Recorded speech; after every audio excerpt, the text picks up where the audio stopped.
Bismillahirrahmanirrahim. Assalamualaikum warahmatullahi wabarakatuh. Innal hamdalillah nahmaduhu wa nasta'inuhu wa nastaghfiruh. Wa na'udzu billahi min shururi anfusina wa min sayyiati a'malina. May yahdihillahu fala mudilla lahu wa may yudlil fala hadiya lahu. Asyhadu an la ilaha illallah wa la syarika lahu. Wa asyhadu anna Muhammadan abduhu wa rasuluh sallallahu alaihi wa ala alihi washabihi wa man tabi'ahum bi ihsan ila yaumiddin amma ba'd. Ma'asyiral ikhwani fillah azanillahu wa iyyakum rahimani wa rahimakumullah. Pada malam hari ini insyaallah kita akan lanjutkan dari pembahasan kita mengkaji dari kitab Ma'na la ilaha illallah yang dikarang oleh Syekh Muhammad bin Abdul Wahhab bin Sulaiman An-Najdi rahimahullah ta'ala.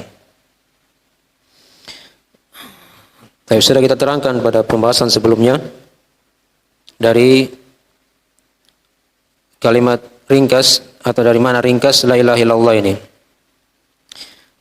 Dan sudah kita terangkan bahwasanya kalimat ini ada dua rukun. Padanya ada dua rukun. Ada penafian dan ada penetapan. Baik. Sudah kita baca dari uraian beliau. Kata beliau, la ilaha illallah la tanfa'u qailuha illa bima'rifati ma'naha. Kalimat la ilaha illallah ini tidak akan bermanfaat dari orang yang mengucapkannya sampai dia mengetahui maknanya. Ya. Sampai dia mengetahui apa? Maknanya. Nah, ini kan diterangkan dalam hadis ya. Dalam hadis kata Nabi sallallahu alaihi wasallam dalam hadis riwayat Imam Muslim. Ya, dalam riwayat tersebut man mata wa huwa ya'lam annahu la ilaha illallah dakhala al-jannah. Siapa yang meninggal dan dia ilmui akan la ilaha illallah, maka dia akan masuk ke dalam surga. Ya, dia tutup ucapannya dengan kalimat la ilaha illallah sambil dia mengilmui kalimat tersebut. Sambil dia apa? Mengilmuinya. Bukan sekadar hanya diucapkan saja. Ya. Bukan sekadar hanya diucapkan. Ya. Dia ucapkan tapi kalau dia langgar lagi, dia lakukan kesyirikan kepada Allah, maka ini tidak ada manfaatnya. Ya. Dia baca la ilaha illallah tapi dia pergi minta-minta di kuburan misalnya. Atau dia pergi ke dukun, ya, meminta hajatnya. Atau dia minta tolong kepada selain Allah dari jin-jin misalnya atau wali-wali, orang-orang mati. Itu tidak ada manfaatnya dari kalimat tauhid yang dia ucapkan. Ya. Dia sudah batalkan dengan kesyirikan yang dia telah perbuat. Maka boleh ingatkan di sini ya. Sehingga kalimat ini tidak akan ada manfaatnya sampai dia mengetahui, kecuali kalau dia mengetahui apa? Maknanya. Sudah diterangkan oleh beliau, maknanya adalah dua. Wa huwa nafyun ilahiyati amma siwallah wal bara'atu minasyirki fil ibadah. Nah, ini ilmu yang pertama dari la ilaha illallah. Itu dia menafikan, meniadakan penyembahan dari segala sesuatu selain Allah. Ya. Wal bara'atu minasyirik, dan dia berlepas dari kesyirikan dalam beribadah. Ya. Jadi dia tidak akui semua yang disembah selain Allah. Ya. Berlepas dari kesyirikan mereka. Itulah yang dipetik dari kalimat apa? La ilaha. Karena kalimat la ilaha itu menafikan, meniadakan seluruh jenis sembahan. Ini sudah kita bahas ya. Karena la di situ dia bermakna la nafiya lil jins. Menafikan seluruh jenis sembahan. Apapun yang disembah, apakah dia nabi atau rasul atau malaikat atau jin-jin, wali-wali, ya. Apalagi kalau hanya bebatuan, pepohonan, ya, yang dikeramatkan, maka itu ditolak semua dengan kalimat la ilaha. Matahari dan bulan disembah selain Allah ditolak dengan kalimat apa? La ilaha. Ya, dengan kalimat la ilaha. Nah, berlepas dari kesyirikan dalam beribadah kepada Allah atau dalam beribadah kepada Allah Subhanahu wa taala. Baik. Ilmu yang kedua kata beliau sudah kita bahas juga, wa ifradullahi taala bi jami'i anwa'il ibadah. Yaitu mengesahkan Allah. Ya, menunggalkan Allah. Ya. Menyendirikan Allah dalam bi jami'i anwa'il ibadah. Pada seluruh jenis-jenis ibadah. Jadi ibadah itu kan banyak macam ya. Nah, mungkin sudah diterangkan di buku yang lain. Kita sudah bahas apa itu definisi ibadah. Jadi ibadah itu adalah nama yang melingkup segala yang dicintai atau yang diridhai oleh Allah. Dari perkataan ataupun perbuatan yang tampak ataupun yang tersembunyi. Itu kan ibadah. Apa saja yang Allah cintai, ridhai dari perkataan. Ya, misalnya ada perkataan hati, ada lisan, ada anggota tubuh. Ya. Ada ibadah harta, dikeluarkan hartanya, itu kan dari hal yang dicintai dan diridhai oleh Allah. Ditinggalkan dosa dan maksiat dari jenis ibadah juga. Jadi semua yang kita lakukan itu kita hanya tunggalkan, kita esahkan untuk Allah Subhanahu wa taala. Baik itu berupa doa, ya, nadar, rasa takut, harapan, ya, tawakal, dan selainnya dari jenis-jenis ibadah. Apakah ibadah hati, lisan, anggota tubuh, harta, atau dia tinggalkan hal yang diharamkan, semuanya karena Allah. Untuk Allah dan karena Allah Subhanahu wa taala. Ya. Itulah yang dikatakan dari kalimat illallah. Kecuali hanya kepada Allah Subhanahu wa taala. Ya. Nah, ini sudah kita bahas ya. Dan kalimat illa itu dalam maknanya ya. Kalau dibahas dari sisi bahasa Arab, kalimat sebelum illa itu berbeda dengan kalimat setelah illa. Jadi kalau sebelum illa dia dinafikan. Dia ditiadakan semuanya. Tadi kan dipetik dari kalimat la ilaha. Jadi semua sudah ditiadakan. Ya. Sembahan yang disembah selain Allah sudah ditiadakan semuanya. Datanglah kalimat illa. Nah, ini memberikan apa? Pembatasan di sini. Nah, ketika dikatakan illallah, kecuali hanyalah Allah, ya. Berarti di situ menetapkan bahwasanya Allah hanyalah dia yang berhak disembah semata. Ya. Tidak ada sekutu baginya. Dipahami ya?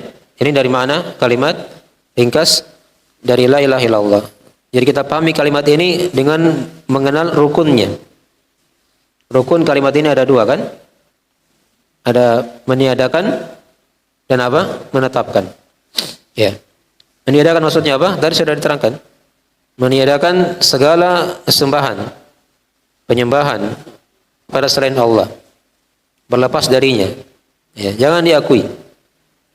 Nah, kemudian yang kedua dari rukun la ilaha illallah, menetapkan. Ya, seluruh jenis ibadah itu hanya untuk Allah Subhanahu wa taala. Paham ini ya? Baik. Oke, dari mana ringkas dari kalimat la ilaha illallah. Nah, sekarang kita akan masuk, beliau di sini bawakan ayat-ayat yang menjelaskan tentang tafsir dari kalimat la ilaha illallah.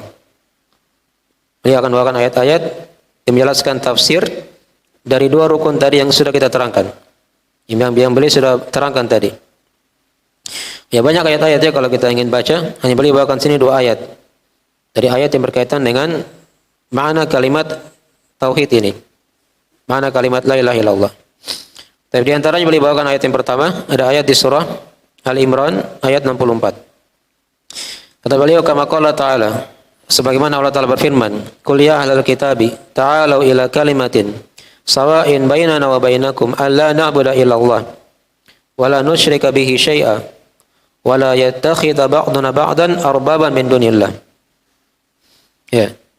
Katakanlah wahai kitab, ta'alu, kemari kalian pada suatu kalimat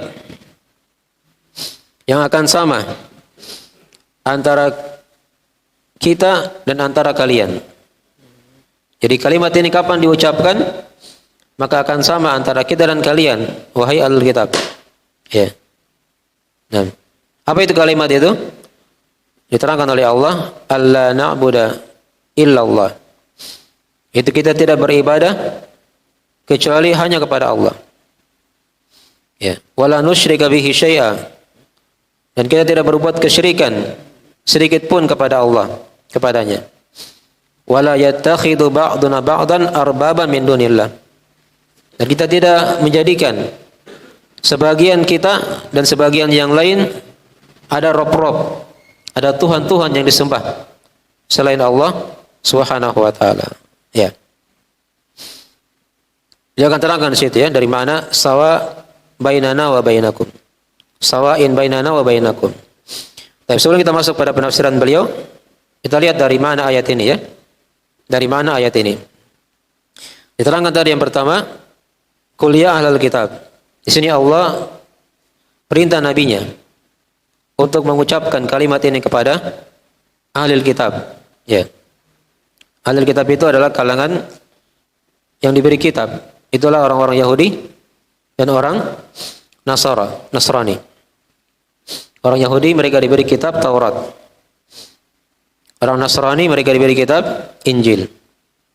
Maka dipanggil mereka di sini. Ya, wahai ahlul kitab. Nah, itu istilah ya yang telah diketahui. Ta'alau ila kalimatin.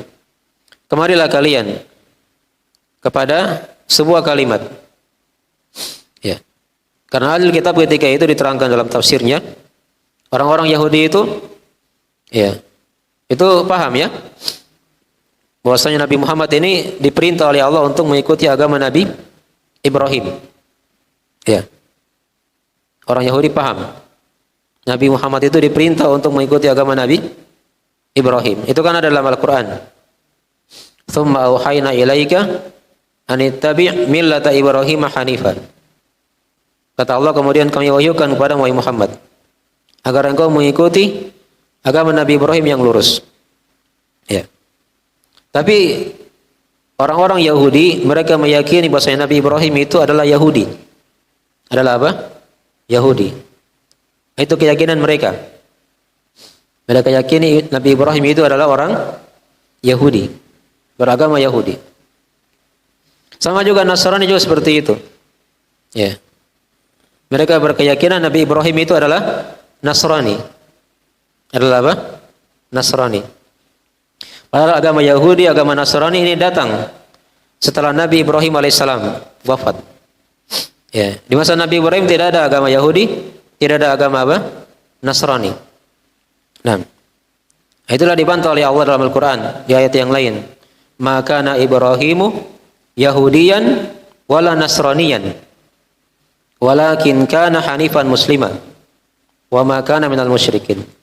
Nabi Ibrahim itu bukanlah Yahudi, bukan juga Nasrani. Ini Allah langsung yang katakan dalam Al-Quran. Nabi Ibrahim itu bukan Yahudi, bukan juga Nasrani. Ya. Walakin kana hanifan musliman. Tapi beliau adalah orang yang bertauhid, yang hanif, yang condong kepada Allah, yang mengarah kepada Allah. Dan dia Muslim. Ya. Ternyata Nabi Ibrahim adalah apa? Seorang Muslim. Ya. Dan beliau bukanlah orang-orang yang berbuat, bukan dari termasuk orang-orang yang berbuat apa? Kesyirikan kepada Allah. Ini langsung diberi hukum oleh Allah Subhanahu wa taala. Ya.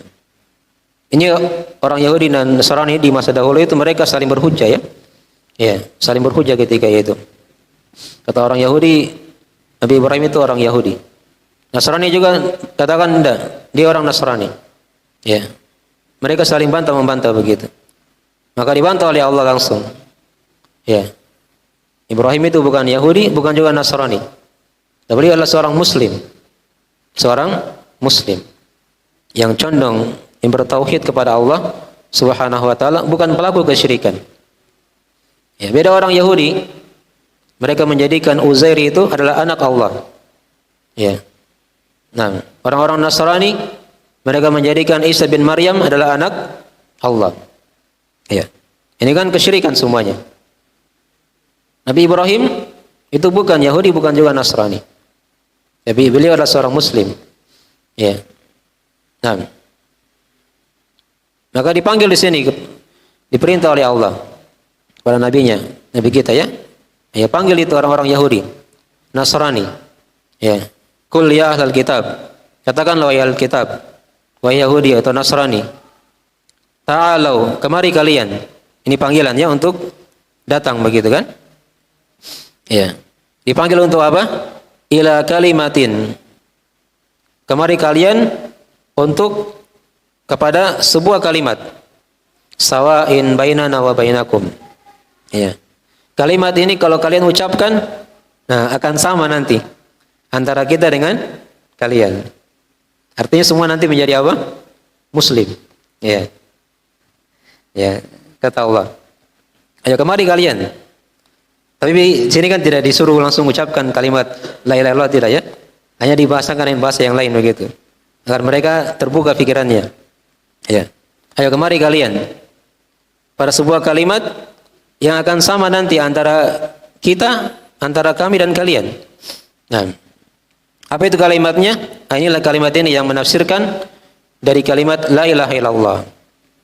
Dari sini juga kata para ulama, itu kalimat la ilaha illallah juga dikatakan dengan kalimat ini. Kalimat sawa'im bainana wa bainakum. Ini penamaan yang ke-11 ya, kalau mau ditambah juga dari penamaan kalimat la ilaha illallah. Sudah diterangkan kan 10 penamaan. Ya, dia dikatakan kalimat ikhlas dan ada 9 lagi sudah terangkan ya. Ini yang ditambah lagi bisa yang ke-11. Ya, dia adalah kalimat yang sama. Ya, yang menyatukan antara seluruh agama yang ada. Andai kata mereka mengucapkan ini, maka mereka akan menjadi muslim. Ya. Sawa'in bainana wa bainakum. Ila kalimatin sawa'in bainana wa bainakum. Ya. Apa itu kalimat yang akan sama kita dengan kalian? Nah, kata Allah, alla na'budu illallah. Itu agar kita tidak beribadah hanya kepada Allah. Ini kan bahasa lain dari kalimat la ilaha illallah. Agar kita tidak beribadah. Artinya kita tidak menyembah selainnya kecuali Allah Subhanahu wa taala. Jadi di sini ilaha di situ diartikan dengan apa? Dengan ibadah. Ya. Dengan apa? Dengan ibadah. Itu yang dipahami ya oleh para ulama juga. Ketika mereka menafsirkan kalimat la ilaha illallah, itu artinya la ma'budah bihaqqin illallah. Ya, tidak ada yang diibadahi. Itu bahasa lainnya ya. Tidak ada yang diibadahi. Dari kata ini, dari ayat yang telah kita bacakan, alla na'budah illallah. Ini penafsiran dari kalimat la ilaha illallah. Itu kalimat la ilaha illallah penafsirannya la ma'budah bihaqqin illallah. Ini sudah kita bahas kemarin ya di pelajaran sebelumnya. Itu kalimat la, dia butuh isim dan butuh khabar. Ya. Isimnya itu ma'budah atau isimnya di situ la ilaha, ilaha ya. Adapun khabarnya di situ bihaqqin atau haqqun. Dia dihilangkan karena sudah dipahami di situ, sudah dimaklumi. Tidak ada yang berhak disembah kecuali hanyalah siapa? Allah Subhanahu wa taala. Baik. Alla na'budu illallah. Ini penafsiran dari kalimat la ilaha illallah. Ya, berarti kalimat la ilaha illallah, la ilaha itu artinya la ma'budah. Tidak ada yang diibadahi dengan benar kecuali Allah. Berarti apa saja yang diibadahi oleh manusia, tatkala dia beribadah kepada selain Allah, itu bukan peribadahan yang benar. Ya. Itu bukan peribadahan yang apa? Yang benar. Mereka sembah patung, sembah matahari, sembah bulan, sembah jin, sembah malaikat, sembah para nabi, ya, sembah pohon yang dikeramatkan dan seterusnya. Itu bukanlah sembahan yang apa? Yang benar. Ya, karena dinafikan la ma'budah. Tidak ada ya yang diibadahi dengan benar. Ya, illallah, kecuali hanyalah Allah Subhanahu wa taala. Baik, wala nusyrika bihi syai'a. Ya, tadi sudah diterangkan mana ibadah itu ya. Wala nusyrika bihi syai'a, dan kita juga tidak berbuat kesyirikan. Nah, jadi ingat juga di sini ya kalau lafaz ibadah itu ini yang diterangkan oleh Ibnu Abbas ya dalam tafsirnya. Ya, setiap lewat kata ibadah dalam Al-Qur'an maka itu artinya mentauhidkan Allah. Ya. Ya. Itu lafaz ibadah di bermana apa? At-tauhid. Yang merupakan lawan dari kesyirikan. Lawan dari kesyirikan. Tauhid itu kan seorang dia mengesahkan Allah dalam peribadahan. Ya, dalam peribadahan. Itu ringkasnya ya. Walaupun ada definisi yang panjang, yang lain lagi yang diterangkan oleh para ulama. Tapi dari sini fokusnya pada masalah peribadahan. Pada tauhid uluhiyah. Dia hanya menyembah Allah, dia esahkan Allah dalam peribadahan. Itu yang dikatakan apa? At-tauhid. Ya. Wala nusyrika bihi syai'a. Dan kita tidak berbuat kesyirikan sedikit pun kepada Allah Subhanahu wa taala. Apa itu kesyirikan?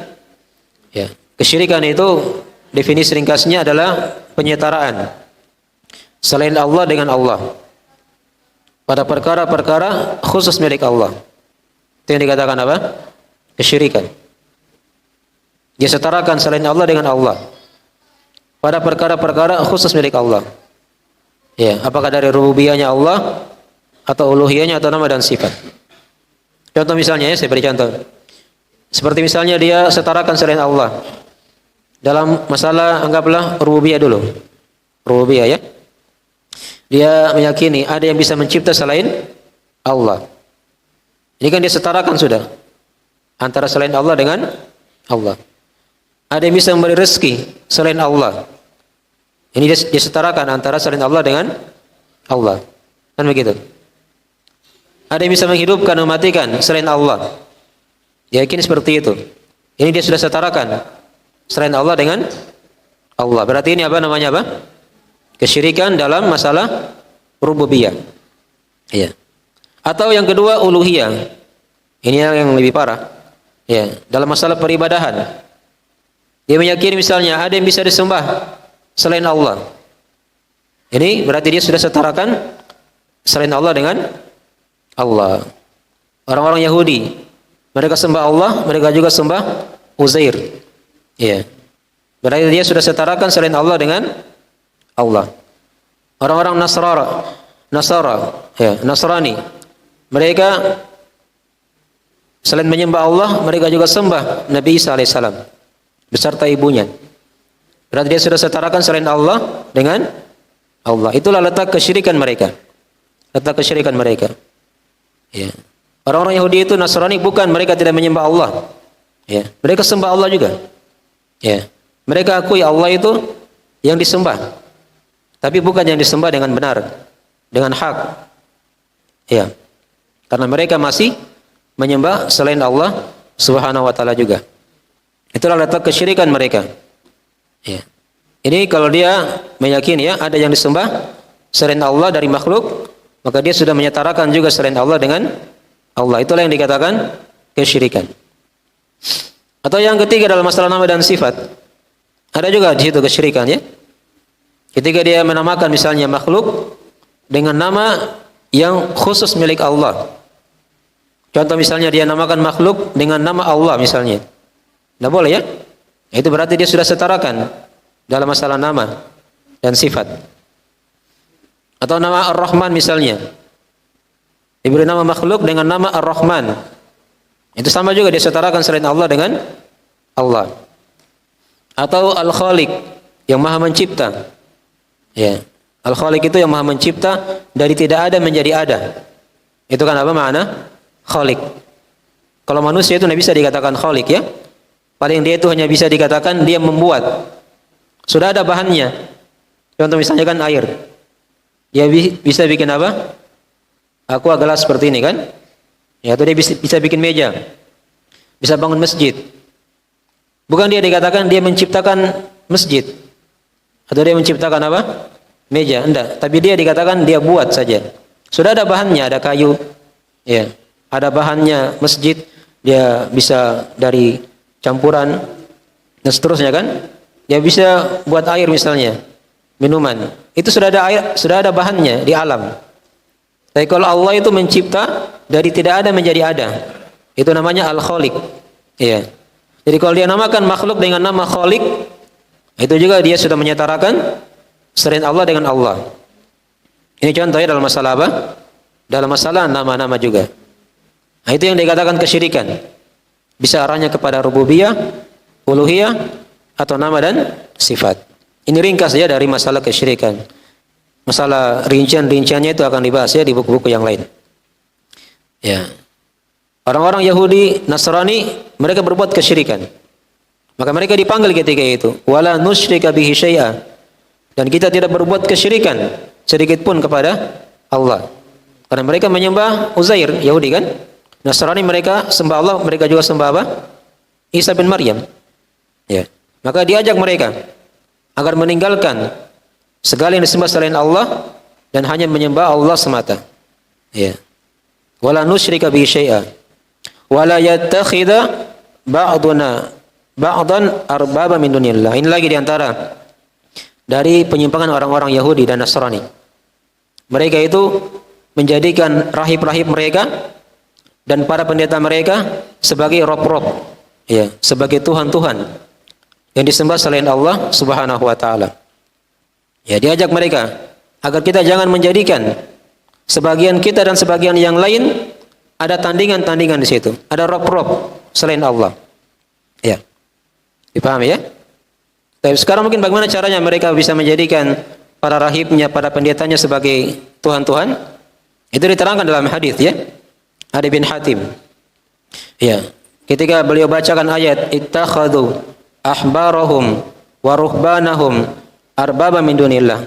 Mereka itu menjadikan para rahib mereka, para pendeta mereka sebagai rob-rob, tuhan-tuhan selain Allah. Maka di situ sahabat ada yang berkata, bagaimana caranya ya Rasulullah? Kita menjadikan mereka sebagai rob-rob, padahal kita tidak sembah mereka. Tidak ada kan yang menyembah rahib, yang menyembah apa pendeta? Tidak. Nabi terangkan di situ. Bukankah kalau mereka berkata, ya kalian ikuti, gitu kan? Padahal itu dari hal yang salah misalnya kan? Ya. Bukankah kalau mereka menghalalkan, kalian ikut-ikut juga apa? Menghalalkan, padahal hukumnya haram? Ya, sama juga sebaliknya, bukankah mereka ketika mengharamkan, kalian juga ikut-ikutkan mengatakan itu hukumnya haram, padahal hukumnya halal? Ya. Maka kata Nabi, itulah ibadah kalian kepada mereka. Tatkala kalian mengikuti pada masalah penghalalan dan pengharaman. Sementara itu bukan dari tuntunan syariat Allah Subhanahu wa taala. Ya. Jadi seperti itu ya, bentuk menjadikan rob selain Allah itu. Ya. Jadi ketika dia ikuti, ya, selain Allah itu pada perkara-perkara yang menyelesaikan syariat, ya, dia sudah tahu salah, tapi dia ikuti, ya, maka ini ada bentuk di situ dia menjadikan apa? Tandingan-tandingan selain Allah Subhanahu wa taala. Dan itulah dari pekerjaannya orang-orang Yahudi dan Nasrani. Ya, mereka rubah Taurat, mereka rubah Injil. Diterangkan dalam Al-Qur'an, yuharrifunal kalima an mawadhihi. Mereka merubah kalimat-kalimat Allah dari tempat-tempatnya. Ya. Itu dari pekerjaan mereka dari masa dahulu. Ya, dari masa dahulu kala. Diterangkan oleh Allah dalam Al-Qur'anul Karim. Maka diajak mereka agar jangan kita menjadikan sebagian kita dengan sebagian yang lain ada tandingan-tandingan. Ya, selain Allah Subhanahu wa taala. Dilepas semuanya. Dilepas kesyirikannya, dilepas menjadikan tandingan-tandingannya, ya, agar mereka bisa kembali menyembah Allah semata, ya, satu-satunya dan tidak ada kesyirikan padanya. Ya. Di situ Syekh terangkan kepada kita wa ma'na sawa'im bainana wa bainakum ay ya nastawi nahnu wa antum fi qasril ibadati ala Allah wa tarki syirki kullihi. Ini penafsiran dari Syekh ya. Dalam menafsirkan kalimat tauhid ini. Sama antara kita dengan kalian, maksudnya apa? Yaitu kita sama. Kita dan kalian begitu. Dalam masalah apa? Dalam masalah pembatasan ibadah itu, ya, hanya kepada Allah Subhanahu wa taala semata. Dan meninggalkan kesyirikan seluruhnya. Ya, dari jenis kesyirikan. Apa itu kesyirikan kepada para nabi atau kepada orang-orang soleh, ya, atau kepada yang lainnya. Tidak boleh kita menyekutukan Allah dalam peribadahan itu. Ya. Maka ini dari penafsiran ayat ringkas dari tafsir kalimat la ilaha illallah. Dalam ayat ini sudah diterangkan tadi faedah pokoknya di sini ya. Jadi di sini diterangkan kepada kita dari faedah pokok ayat ini penjelasan dari tafsir la ilaha illallah pada kalimat alla na'budu illallah. Itu kita tidak beribadah kecuali hanya kepada Allah. Ya, itulah makna dari kalimat la ilaha illallah, la ma'budu bihaqqin illallah. Adapun tadi kalimat setelahnya itu dari hal-hal yang mempertegas kembali. Ya, tidak berbuat kesyirikan. Itu mirip dengan kalimat la ilaha juga. Ya. Wala yattakhidha ba'duna ba'dan arbab minillah sampai selesai. Itu dari hal-hal yang mempertegas dari kalimat ini, dari kalimat la ilaha illallah. Baik. Ini faedah pokok yang sudah bisa kita ambil dari ayat yang telah kita bacakan tadi itu. Baik.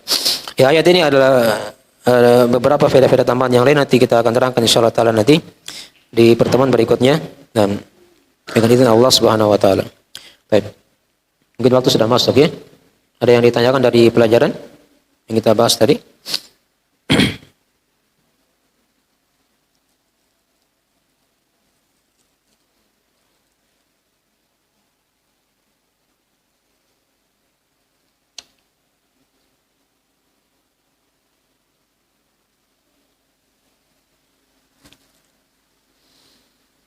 Baik, jelas ya. Jadi kesimpulan kita pada malam hari ini dari penafsiran la ilaha illallah dari surah Al-Imran yang kita telah bacakan tadi itu, bahwasanya kalimat ini, kalimat la ilaha illallah itu tafsirannya adalah la ma'budu bihaqqin illallah. Tidak ada yang disembah dengan benar kecuali hanyalah Allah Subhanahu wa taala. Jadi kalau ada yang menyembah selain Allah, itu bukan sembahan yang benar. Itu sembahan yang batil. Ya. Dzalika bi anna Allaha huwal haq wa anna ma yad'una min dunihi al-batil. Demikianlah kata Allah. Karena Allah itu yang maha hak. Adapun yang disembah selainnya itulah sembahan yang batil. Sembahan yang apa? Yang batil. Tapi sekali itu dulu dari akhir majelis kita. Insyaallah taala nanti faedah tambahan kita akan terangkan di lain waktu dan kita akan baca sekaligus nanti ayat yang kedua dari penafsiran, masih dari penafsiran kalimat la ilaha illallah ini. Baik. Nah, bila ada kurang mohon dimaafkan, kita akhiri majelisnya.